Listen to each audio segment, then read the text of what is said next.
হয় বিগত দিনসমূহ আমি দেখুৱাই গৈছিলোঁ যে ৰূপহীহাটৰ যি ৩ নং ভুৰবন্দাৰ পৰা আৰম্ভ কৰি যি ৰূপহীহাটৰ লাওখাৰ বান পৰিস্থিতি আছে সেই বান পৰিস্থিতি মই দেখুৱাই গৈছিলোঁ আৰু আজি আমি আহি উপস্থিত হৈছোঁ যে ৰূপহীহাটৰ ৪ নং ভুৰবন্দা আছে সেই ৪ নং ভুৰবন্দাত আৰু ইয়াতো দেখিবলৈ পোৱা গৈছে যে বানে এক বিধ্বস্ত ৰূপ ধাৰণ কৰিছে আৰু আজি তৃতীয় দিনাৰ বান পৰিস্থিতি কিছু পৰিমাণে খাম কাটিছে যদিও কিন্তু দুৰ্ভোগে লগ এৰা নাই ইয়াৰ যি হাজাৰ হাজাৰ কৃষক ৰাইজক কাৰণ এই হাজাৰ হাজাৰ কৃষক ৰাইজৰ সপোন ধ্বংস কৰি থৈ গৈছে এবাৰৰ এই আষাৰমহীয়া বানে আৰু ইয়াৰ সেই সামগ্ৰিক পৰিৱেশটো দেখুৱাইছোঁ আচলতে এনেদৰে তেওঁলোকে যি পাচলি খেতিসমূহ কৰি থৈছে আৰু এনেদৰে যি ব্ৰহ্মপুত্ৰ যি বাঢ়নি পানী আছিলে এই ব্ৰহ্মপুত্ৰ বাঢ়নি পানীৰ কবলত পৰি তেওঁলোকৰ যিসমূহ খেতি বাতি আছে সকলো সপোন তেওঁলোকৰ নষ্ট হৈছে কাৰণ বিভিন্নজনে বিভিন্ন বিত্তীয় প্ৰতিষ্ঠানৰ পৰা এই সকলো লোকে ঋণ লৈ কিন্তু ইয়াত তেওঁলোকৰ যি একমাত্ৰ জীৱিকাৰ পথ এই কৃষি কৰ্ম কৰিছিলে আৰু যিটো সময়ত কৃষি কৰ্ম কৰাৰ পিছতে যিসমূহ ফচলসমূহ আছিলে এই ফচলসমূহ লমালমে ধৰিবলৈ ধৰিছে সেইটো সময়তে যি তেওঁলোকৰ যি বানপানীয়ে কিন্তু তেওঁলোকৰ যি একমাত্ৰ সপোন আছিলে সেই সপোন ধ্বংস কৰা যেন দেখিবলৈ পোৱা গৈছে ইয়াত এগৰাকী স্থানীয় কৃষক আছে মই আপোনাৰ ওচৰলৈ আহিব বিচাৰিছোঁ কি ক'ব কেতিয়াৰ পৰা ইয়াত পানী সোমাইছে আৰু আপোনালোকৰ কি অৱস্থা বৰ্তমান যোৱা সোমবাৰৰ পৰা পানী সোমাইছে এতিয়ালৈকেও আছে আৰু এতিয়া কমিলেই কি হ'ব কৃষিটো নাপাছে ফচলটো নাপাছে ফচলটো এইটো গায়ব হৈ গৈছে আৰু কি ক'ম মোৰতো আপুনি কি খেতি কৰিছিলে মই খেতি কৰিছোঁ হৰ্ষা খেতি কৰিছোঁ এই বেঙেনা আছে এইটো ডাংবডি আছে জলকীয়া আছে সেইটো মানে বিভিন্ন ধৰণৰ খেতি কৰিছিলে তলত সোমাইছে জলৰ আৰু কৃষকসকলৰো খেতি বাতি নষ্ট হৈছে চবৰ এইটো চব চব্জি খেতি আছে শাক পাচলি আছে চব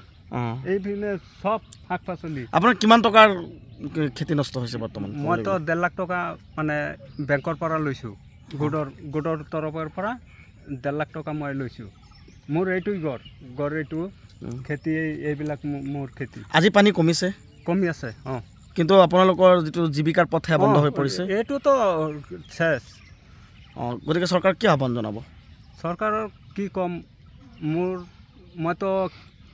ইয়াৰ কৃষি পইচাও নাপাওঁ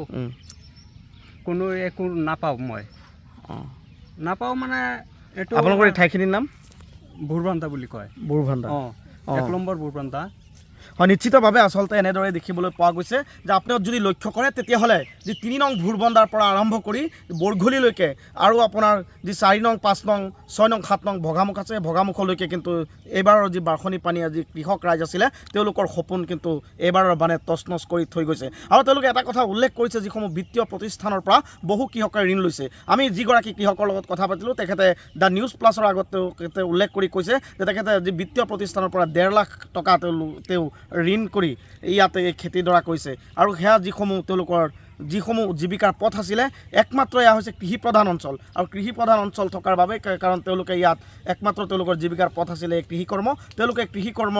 যিসমূহ কৰিছে বা যিসমূহ পাচলি খেতিসমূহ কৰিছে এইবাৰৰ যি বান আছে সেই বানে কিন্তু তছনছ কৰি থৈ গৈছে এই কৃষকসকলৰ সপোন আৰু তেওঁলোকে এটা কথা চৰকাৰক দাবী জনাইছে অসমৰ কৃষি বিভাগক দাবী জনাইছে যাতে এই সকল লোকক কিছু পৰিমাণে যাতে সকাহ দিবলৈ যত্ন কৰে